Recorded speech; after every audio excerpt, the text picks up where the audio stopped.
नमस्कार, न्यूज़ 24 के खास कार्यक्रम आमने सामने में आपका स्वागत है।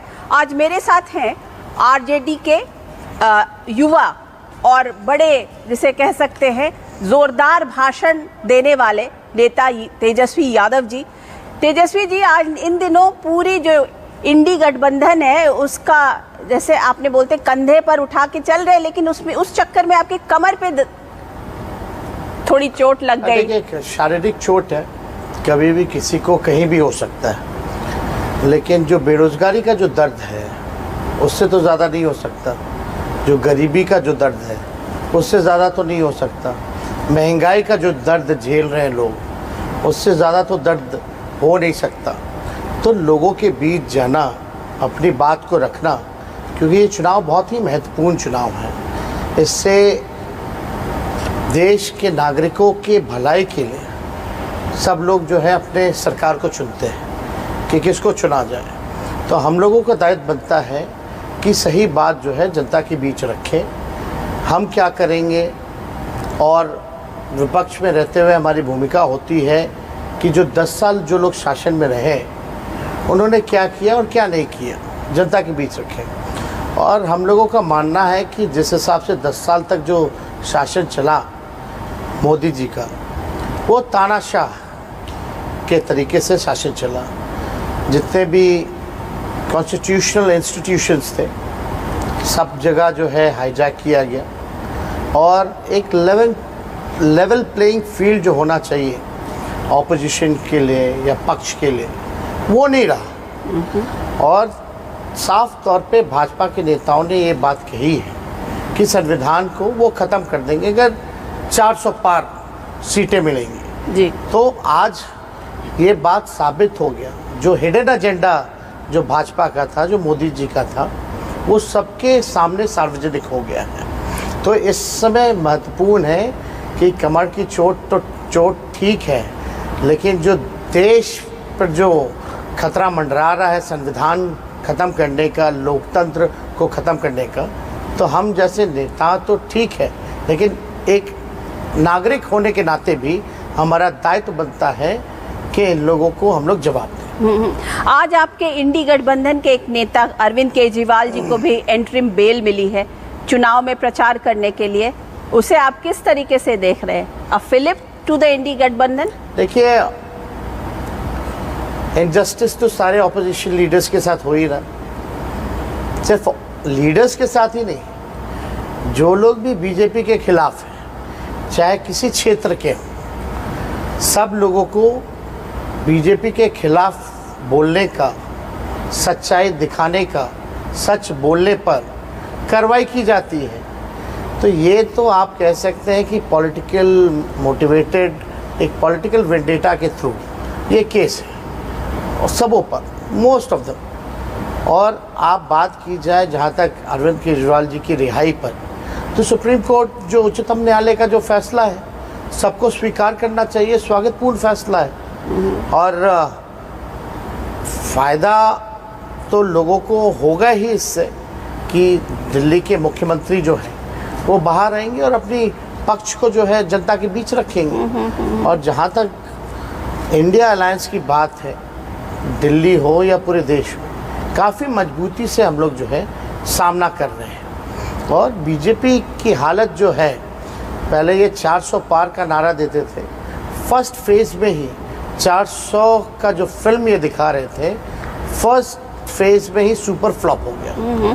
तो आपको क्या लग रहा है कि इन लोगों को कितनी सीट्स आएंगी और आप लोगों को कितनी सीट्स आएंगी? देखिए, सीट इतनी आएंगी हमारी कि हम सरकार बनाएंगे, उनकी इतनी सीट आएंगी कि वो सरकार से बाहर जाएंगे, ये तय है। और जनता ने मूड बना लिया है। 10 साल तक लोग ठगे हुए महसूस कर रहे हैं। मोदी जी जब भी भाषण देते हैं, भाइयों बहनों, हम आएंगे तो अच्छे दिन लाएंगे, 2 करोड़ नौकरी देंगे, 15 लाख खाते में आएंगे, काला धन लाएंगे, किसानों का आय दुगना कर देंगे, कच्चा मकान को पक्का मकान बना देंगे, देश की आर्थिक व्यवस्था को बेहतर बनाएंगे। कहीं भी एक भी प्रॉमिसेस, या आप बिहार की हैं, कौन सा चीनी मिल चालू हो गया बता दीजिए, या बिहार में उन्होंने कहा था स्पेशल पैकेज देंगे, स्पेशल अटेंशन देंगे, स्पेशल स्टेटस भी देंगे। उनका भाषण हम लेकर के चलते हैं आजकल। As a deputy chief minister I am sure आप उनके पास गए होंगे कि आप बिहार का जो स्पेशल पैकेज था वो दे दीजिए, तो उन्होंने क्या बोला आपको? कई बार हमने ही नहीं, हमारे जो चाचा हैं, जो मुख्यमंत्री हैं नीतीश जी, कई बार उन्होंने भी मांग की। खास तौर पे हम लोगों का तो शुरू से ही रहा है कि बिहार को विशेष राज्य का दर्जा मिलना चाहिए। ये मांग तो उन्होंने भी की, हमने भी की, लेकिन अब तक नहीं मिला। और बात है कि उन्होंने घोषणा भी की, अपने मुंह से तो मना नहीं किया, लेकिन जब पार्लियामेंट में ये बात आती है तो उनके मंत्री मना कर देते हैं कि विशेष राज्य का दर्जा जो है नहीं मिलेगी। वो जो आपका आयोग है उसका जिक्र करते हैं कि हम बिहार को विशेष राज्य का दर्जा नहीं दे सकते। लेकिन एक बात बताइए, इसको तो आप मानेंगे ना कि चाहे वो इंडिया की जीडीपी हो उसको उन्होंने बढ़ाया, चाहे आज इंडिया की जो इकोनॉमी है वो आज 5 ट्रिलियन की इकोनॉमी हो गई है और टारगेट कर रहे हैं कि वर्ल्ड की नंबर 3 की इकोनॉमी हो जाएगी। मनमोहन सिंह जी जब 14 में हटे थे तो इकोनॉमी और जीडीपी क्या थी? अगर आप उससे कंपेयर करें, फूड इंडेक्स में इंडिया का है बहुत, पड़ोसी देशों से भी हम पीछे हैं जी, लेकिन वो हमारा पॉपुलेशन भी इतना ज्यादा है कि अगर वो तो हमेशा से सदैव। तो मेरा यही सवाल है कि आप फूड इंडेक्स की बात कर रहे हैं, तो अगर आप देख लें तो एक लाभार्थी योजना जो घर घर में अनाज पहुंचाने की योजना, फूड सिक्योरिटी बिल कब इंट्रोड्यूस हुआ था? बिल इंट्रोड्यूस होना और एग्जीक्यूट होना, एग्जीक्यूट होना और इस लेवल पर एजुकेशन कब मिला, राइट टू इंफॉर्मेशन कब मिला, right to food security bill के तहत ही बस नाम बदल देने से कुछ योजना, देखिए पास तो उसी टाइम हुआ ना। पास होना एक चीज है और किसी भी चीज को एग्जीक्यूट करना दूसरी चीज है। हम भी छोटे से देखते रहे, हमारे कई लोगों से मिलना जुलना शुरू से ही रहा है। पहले बिहार में किरासन तेल भी मिलता था, चीनी भी मिलता था, अनाज भी मिलता था। आप तो बिहार की है, बताइए किरासन तेल मिलता था कि नहीं मिलता था? पहले अनाज मिलता था कि नहीं मिलता था? चीनी मिलता था कि नहीं मिलता था? सब तो मिलता ही था। लेकिन अगर प्रधानमंत्री कहते हैं हमने गरीबी खत्म की, तो आप 80 करोड़ लोगों को अनाज क्यों बांट रहे हो? ये सवाल बनता है कि नहीं बनता? अगर आप कह रहे हैं जीडीपी इकोनॉमी बूम कर रही है, तो आप 80 करोड़ लोगों को अनाज क्यों बांट रहे हैं फिर? ये तो सवाल खड़ा होता है। देखिए, प्राइम मिनिस्टर जी का कैलकुलेशन चाहे जीडीपी को लेकर के हो, इकोनॉमी को लेकर के, वो अलग ही थ्योरी, अपना अलग फॉर्मूला वो लगाते रहते हैं। लेकिन सच्चाई ये है कि देश में बेरोजगारी बढ़ी है, देश में महंगाई बढ़ी है, देश में गरीबी बढ़ी है। ये जो है असल मुद्दे हैं। और प्रधानमंत्री जी 14 से पहले इन्हीं मुद्दों को लेकर के कांग्रेस को कोसते थे। गैस सिलेंडर की बात करते हैं तो पहले 400 में वो कहते थे भैया वोट देने जाना तो नमस्कार करके जाना। आज आप ही बता दीजिए 1200-1400 सिलेंडर तो है, लेकिन गैस भराने का हमारे गरीबों के पास पैसा नहीं है। पर खातों में जा रहा है पैसा, किसानों के खाते में जा रहा है पैसा, महिलाओं को लाभ मिल रहा है, क्योंकि एक बहुत बड़ा वोट बैंक तैयार हुआ है जो उनके नाम पर या उनके काम पर दे रहा है। आपको देश को आगे बढ़ाना है या आप पीछे ले जाना है? आप लोगों को नौकरी क्यों नहीं देते हैं? बेरोजगारी क्यों नहीं दूर करते हैं? लोग खुद अपने बलबूते अनाज खरीदेंगे, खाएंगे। आप वैसा देश तो क्या, व्हाट इज़ द विजन? हम तो जानना चाहते हैं, प्रधानमंत्री जी से बड़ी उम्मीदें थी 2024 में कम से कम विजन बताएंगे, क्या रोड मैप है, कैसे देश को आगे बढ़ाएंगे। नौकरी के सवाल पे कई सर्वे हुए हैं, उसमें देश का असल मुद्दा बेरोजगारी है। प्रधानमंत्री जी के पास एक भी आइडिया जो है वो नहीं है कि वो बता पाए कि देश में बेरोजगारी को कैसे दूर करेंगे। और ये देखिए, ये रिकॉर्डर जो है हम लेकर के चलते हैं, इसमें प्रधानमंत्री जी की बोली हुई सारी बातें आप चाहेंगे तो हम चला देंगे, लेकिन आपके जहन में भी वो बातें हैं और जो इस रिकॉर्डर में है देश के हर एक नागरिक प्रधानमंत्री का झूठ पता है कि उन्होंने क्या क्या झूठे वादे किए। लेकिन बात बताइए तेजस्वी जी कि जब आप लोगों के पास जा रहे हैं और आप लोगों को कन्विंस करने की कोशिश कर रहे हैं कि हम लोग जो बोल रहे हैं वो सही बात है, वो सच्ची बात है, तो क्या आपको लगता है कि लोग कन्विंस हो रहे हैं? अगर यही बात थी तो आपके चाचा क्यों आपको छोड़ के चले गए? उन्होंने बाहर कर दिया, वापस चले गए। छोड़ने से पहले जब हमारे साथ थे तो क्या क्या कहा था हमारे चाचा ने, वो सबको पता है। मर जाएंगे, मिट जाएंगे, लेकिन भाजपा में नहीं जाएंगे।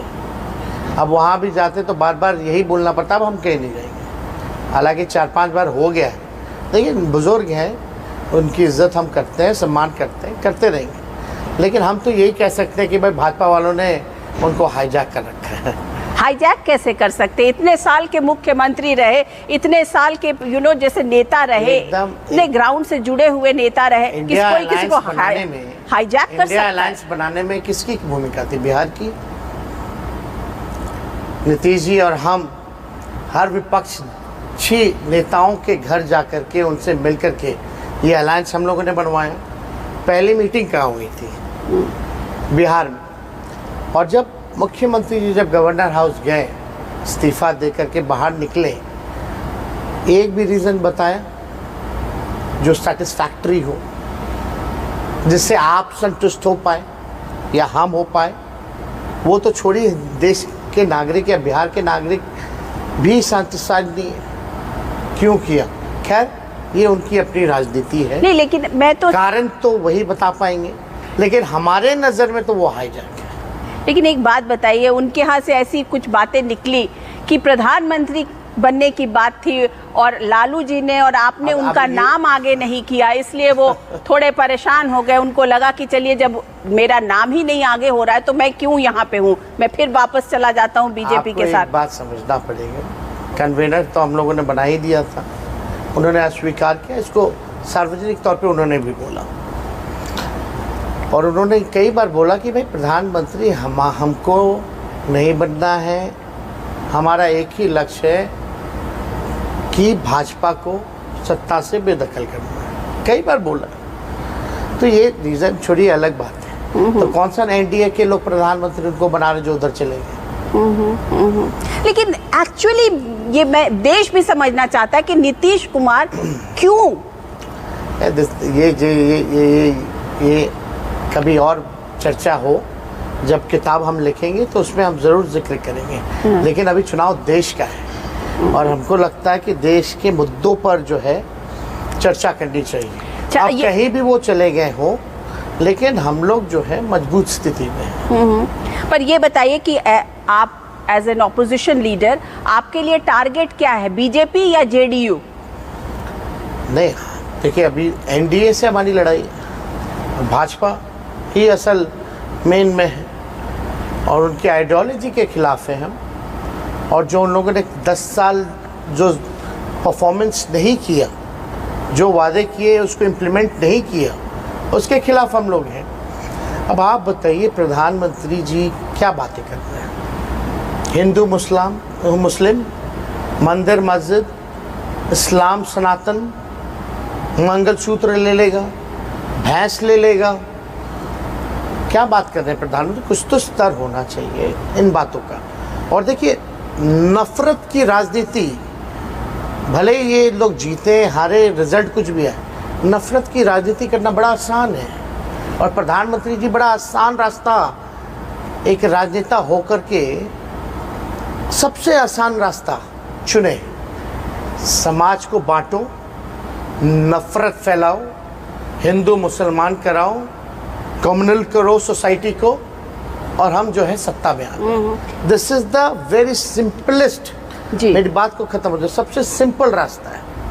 नफरत की राजनीति हमें पसंद नहीं है, करना बहुत आसान है, कर सकते हैं, लेकिन नहीं। जो भी भाजपा को वोट दे रहे हैं, जो भी मोदी जी को वोट दे रहा है, एक आदमी बता दे नौकरी के नाम पे वोट दे रहा है, महंगाई के नाम पे दे रहा है, गरीबी के नाम पे दे रहा है। उनके जो भी वोटर हैं, वोट गुस्से में दे रहे हैं, हेटरेट में दे रहे हैं। वो हेटरेट किसके अगेंस्ट पैदा किया गया? मुसलमानों के अगेंस्ट पैदा किया गया। नफरत पर वोट दे रहे हैं। तो काम आप पर भी वोट तो नहीं दे रहे। यही राजनीति कर रहे हैं ना। आप भी जब मुसलमानों की बात कर रहे हैं, लालू जी ने बोला अभी थोड़े दिन पहले की बात कि मुसलमानों के लिए आरक्षण देना चाहिए। वैसे उन्होंने अब आपको उसको एक्सप्लेन किया, लेकिन बात तो यही कि बात तो निकल गई ना। हम लोगों ने तो सब, तेजस्वी ने नौकरी दिया तो सबको दिया, अगड़ों को भी दिया, पिछड़ों को भी दिया, दलितों को भी दिया, मुसलमानों को भी दिया, आदिवासियों को भी दिया, अति पिछड़ों को भी दिया। हम लोग सबको साथ लेकर के चलने वाले लोग हैं। और जहां तक आरक्षण की बात है, सबसे पहले आरक्षण कर्पूरी ठाकुर जी ने दिया, और समाज में जो पिछड़ापन को देखते हुए, चाहे कोई धर्म में पिछड़ी जातियां थी, उनको आरक्षण मिला है। और आपको बता दें, जब हम लोग जाति आधारित गणना करा रहे थे तो सुप्रीम कोर्ट में सॉलिसिटर जनरल तुषार मेहता, शायद तुषार मेहता, क्यों खड़ा किया गया था? एफिडेविट में क्या था, फिर बाद में एफिडेविट बदल दिया गया, अगेंस्ट थे वो। और हम लोगों की आरक्षण की जहाँ तक बात है, तो प्रधानमंत्री को तो ये भी क्रेडिट देना चाहिए कि 75% आरक्षण की सीमा तेजस्वी के सरकार ने, महागठबंधन की सरकार ने किया उन 17 महीनों में, आफ्टर कास्ट बेस्ड सर्वे। उसमें किसका बढ़ा? ईबीसी का बढ़ा, ओबीसी का बढ़ा, एससी का बढ़ा, एसटी का बढ़ा, और ईडब्ल्यूएस 10% एज इट इज रखा गया। प्रधानमंत्री अगर कह रहे हैं कि हम मुसलमानों को सब कुछ दे देंगे, तो हम लोगों की सरकार ने बिहार में 75% आरक्षण सबसे ज्यादा दिया, उसमें सभी धर्म के लोग हैं। तो आपको मानना चाहिए ना कि आर्थिक आधार पर ही होना चाहिए आरक्षण, क्योंकि आप लोग एक तरफ तो जात पात का सर्वे कराते हो और दूसरी तरफ आप आर्थिक बात कर रहे हो। कोई कितना भी अमीर हो जाए, कल को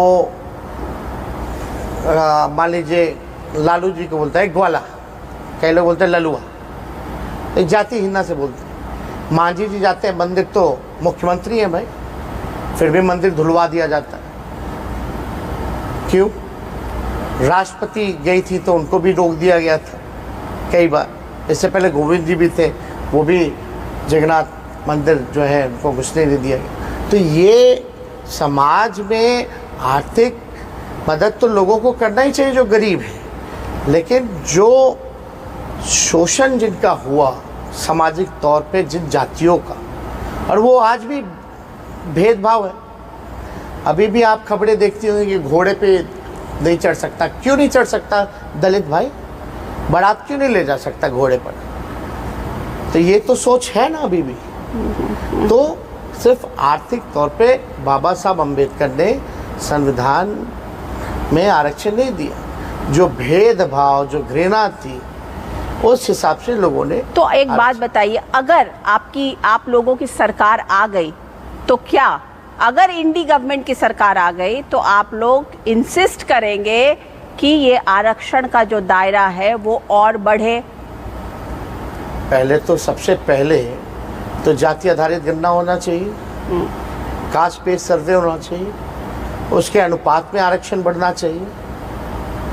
मोदी जी क्यों नहीं करा रहे?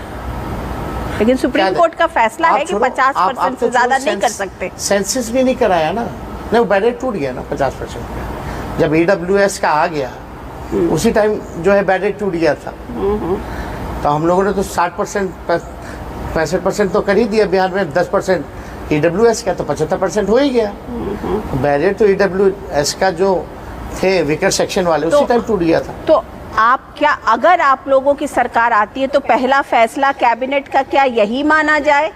हम लोग देखिए पहला क्या होगा, दूसरा क्या होगा, ये जनता के हित में काम करेंगे।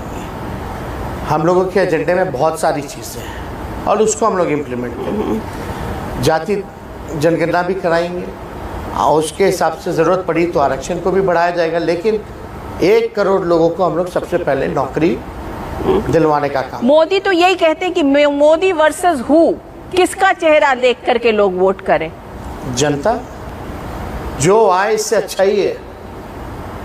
हमको झूठ बोलने वाला प्रधानमंत्री नहीं चाहिए, आपस में लड़वाने वाला प्रधानमंत्री हमको नहीं चाहिए, ड्रामेबाज प्रधानमंत्री हमको नहीं चाहिए, इवेंट मैनेजमेंट वाला प्रधानमंत्री हमको नहीं चाहिए। संविधान लोकतंत्र को ख़त्म करने वाला प्रधानमंत्री हमको नहीं चाहिए। हमको वैसा आदमी चाहिए जो काम करके दिखाए। तो अगर एनडीए की सरकार 4 जून को जीत जाती है और वो फिर से वापस सरकार में आ जाते हैं, तो आप फिर मानेंगे कि आपकी जितनी बातें थी उन सब बातों को लोगों ने नकार दिया? आप कह रहे हैं जैसे झूठा प्रधानमंत्री, या आप कह रहे हैं इवेंट मैनेजमेंट का प्रधानमंत्री, फिर लोगों ने नकार दिया ना आपकी सारी बातों को, लोग एक्सेप्ट नहीं करेंगे। 14 में या 19 में सीटें आई, लेकिन most of the voting percentage अगर आप देखें तो किसके खिलाफ? प्रधानमंत्री के खिलाफ। तो मान लीजिए 40% 45% इनको आया, बाकी 50% 60% तो मोदी जी के खिलाफ आया ना। तो वो जनता तो नहीं मान रही प्रधानमंत्री जी को, वो तो झूठा ही मान रही है। तो आप उस हिसाब से भी तो देख सकते हैं। अच्छा, ये बताइए कि आप लोगों ने ये बोल दिया कि संविधान को बदल देंगे। आप लोगों के पास आरक्षण है, मुस्लिम रिजर्वेशन है, या मुस्लिम बेस्ड पॉलिटिक्स है, या संविधान को बदलना? ये 3 मेजर मुद्दे हैं आप लोगों के पास। आपकी बात कि हमें नौकरी देनी है, आपकी बात कि हमें गरीबी ख़त्म करना है, बेरोज़गारी ख़त्म करनी, उस बात को लोग कितना मान रहे हैं? आपको क्या लग रहा है?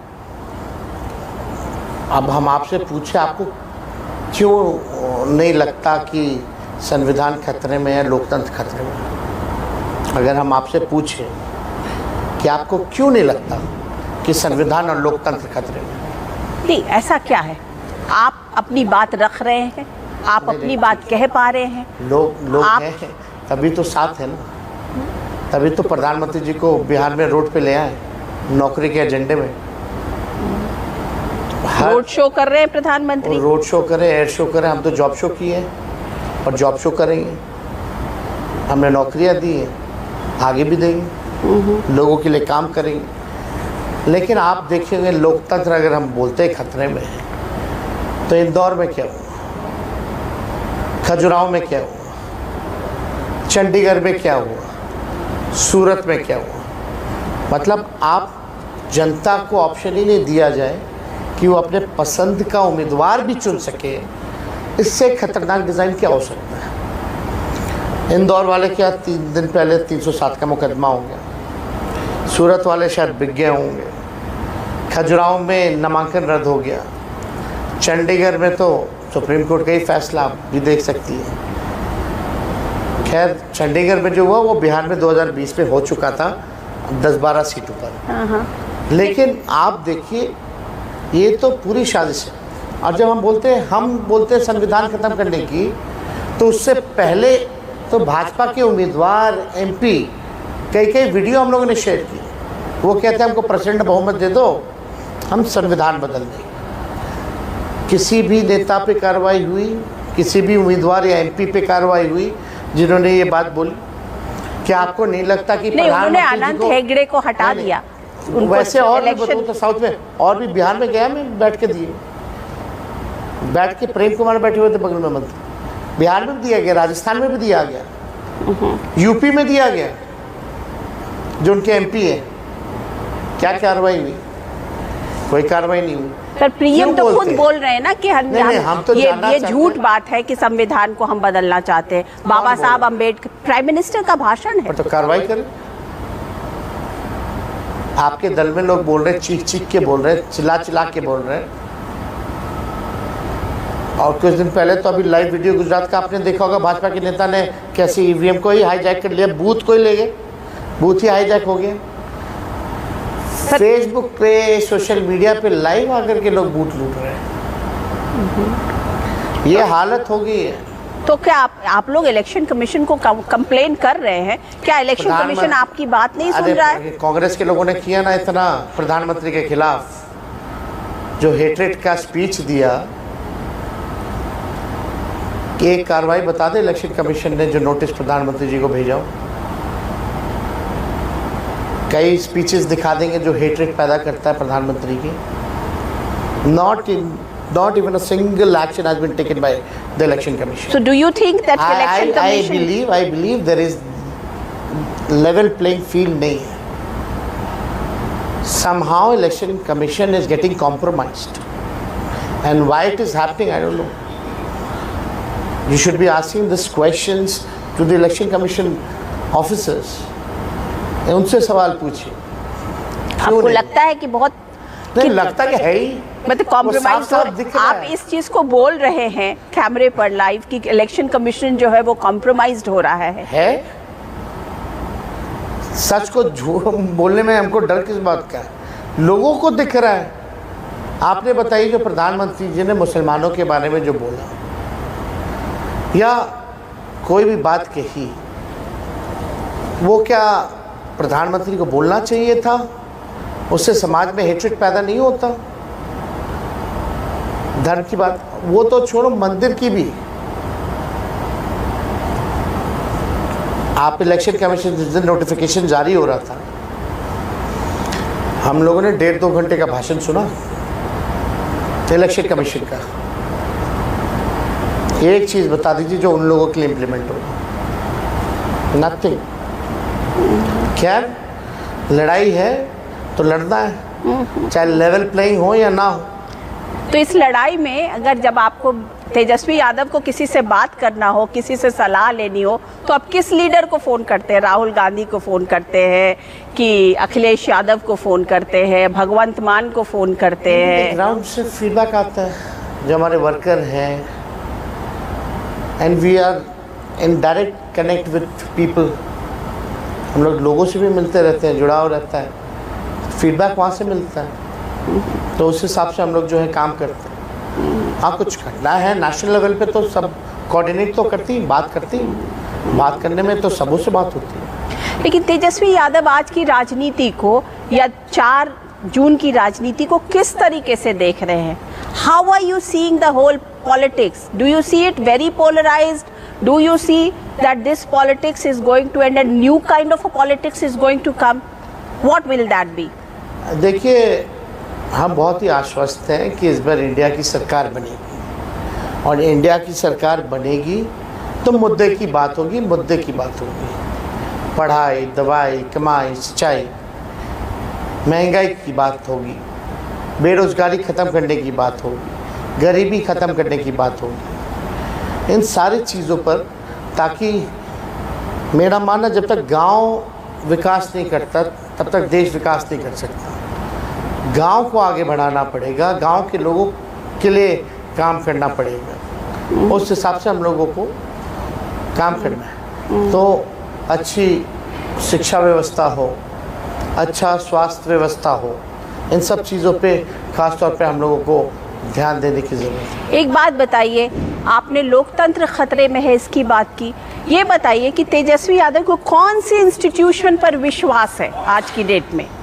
कौन सा ऐसा इंस्टीट्यूशन है जिस पर आप विश्वास करते हैं कि हाँ, मुझे इस इंस्टीट्यूशन पर, इस संविधान पर, इस पर विश्वास है? मुझे बड़ी खुशी होती कि आज मैं इस समय बोल सकता कि मुझे चौथे स्तंभ पर विश्वास है, लेकिन नहीं कह सकते। क्या आप भी कह सकती हैं कि media is playing a fair role? See, media हमें बड़ा will play its role if opposition leaders play the role, ना? We are playing a role, लेकिन आप जैसे बुरा ना लें, हमारे गठबंधन का नाम है इंडिया अलायंस। मोदी जी ने बोला इंडी, तो आप भी बोलती हैं इंडी। आप तो मोदी जी की बात कर रही हैं, तो आप लोग बोलेंगे ना कि आप खुद भी तो अब इंडिया अलायंस कहाँ बोल रहे हैं? आप खुद एनडीए को एनडीए अलायंस क्यों नहीं बोलती हैं? आप इंडिया अलायंस को इंडी क्यों बोलती हैं? लेकिन आपके लोग बोल रहे हैं। बेसिकली प्रॉब्लम तो ये है तेजस्वी जी, देखिए, किसी चीज को कारपेट के नीचे डालने से तो होगा नहीं ना। नहीं, हम कह रहे हैं कि लोग जानते हैं, हर मीडिया का सबको हम ब्लेम नहीं करते, but there are certain media groups, certain journalist, they only play the agenda of what Narendra bhai Modi wants to put. तो सोशल मीडिया पर भी तो आप लोगों का इसी तरीके से, आप लोग भी सोशल मीडिया पर बहुत एक्टिव हैं। हम लोग जो कर रहे हैं, बट कई जगह सर्वे हुआ है, रिपोर्ट भी आए हैं मीडियाज़ के ऊपर कि कौन कितना फेयर प्ले कर पा रहा है, उसमें भी बहुत नीचे गया है।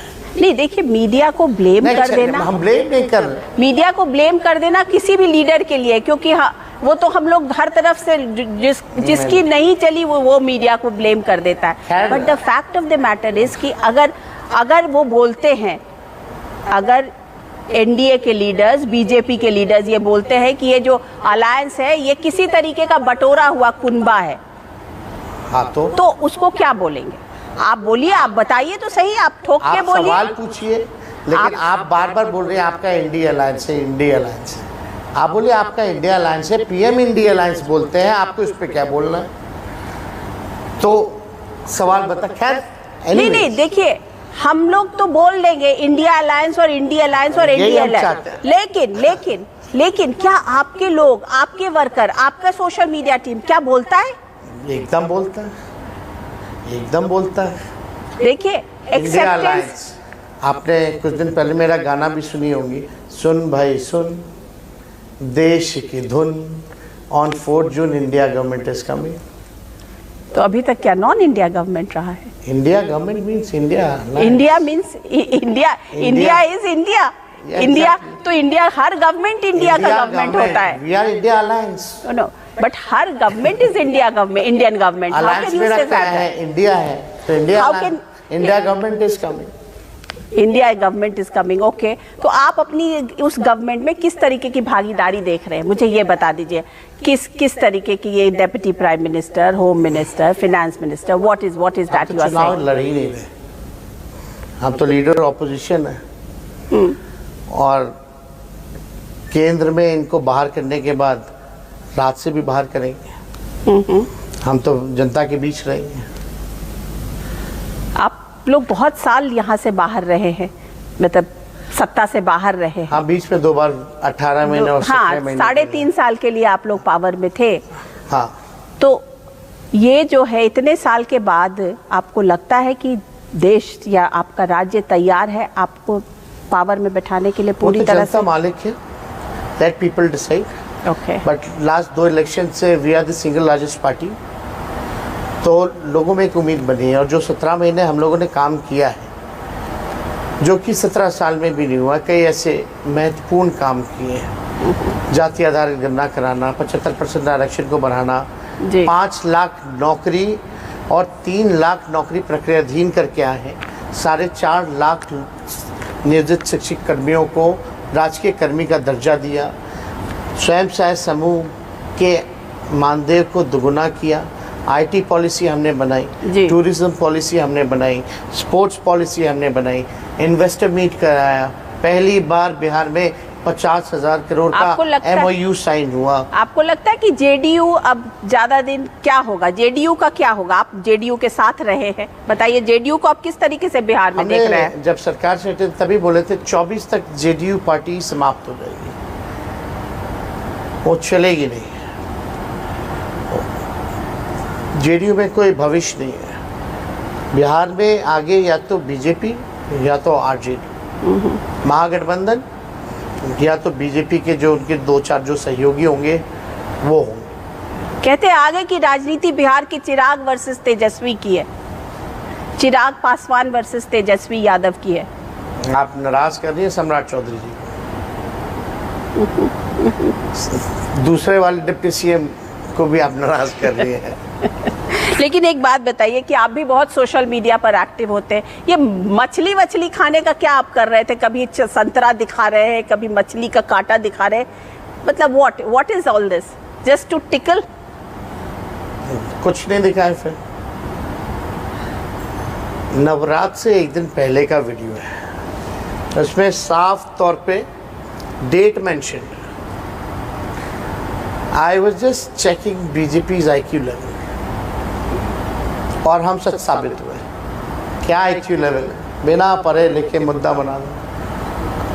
प्रधानमंत्री जी को मछली दिख गया, लेकिन हम रोजगार की बात कर रहे हैं, नौकरी की बात कर रहे हैं, उस पर कभी नहीं बोले।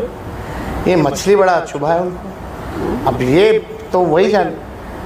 तो अगले दिन तो भाई हम लोगों ने संतरा खाया कि भाई लीजिए संतरा ही खा रहे हैं, कहीं संतरे के रंग से आपको चुभन ना हो जाए। और टिकल होते भी तो हो, हमको क्या? आप लोग कौन सी पॉलिटिक्स कर रहे हैं, जिसे बोलते हैं ना गुरिल्ला पॉलिटिक्स? उस टाइप की पॉलिटिक्स कर रहे हैं क्या? हम लोग कोई पॉलिटिक्स नहीं, we are doing a positive politics. जनता के लिए हम लोग राजनीति कर रहे हैं, जनता की मुद्दे को हम लोग उठा रहे हैं। जनता के मुद्दे को जो उठाना है आप उसका कोई भी नाम दे सकते हैं, बट आप भी जानते हैं लोग परेशान हैं बेरोज़गारी से, महंगाई से, गरीबी से। प्रधानमंत्री महंगाई का म नहीं बोलते, गरीबी का ग नहीं बोलते, बेरोज़गारी का ब नहीं बोलते। बोले ना, अच्छा लगेगा हमको भी। चलिए, आ रहे हैं यहाँ पे रोड शो करने, हो सकता है आपकी बातों का जवाब दे। एक ही जवाब है, घिसा पीटा। जब से बिहार आए हैं 14 से वही बातें प्रधानमंत्री जी बोल रहे हैं। फिर भी हमारी सरकार बनती, हम ही सबसे बड़ी पार्टी बनते। चलिए ठीक है। तेजस्वी यादव जी, हमसे बात करने के लिए आपका बहुत बहुत शुक्रिया।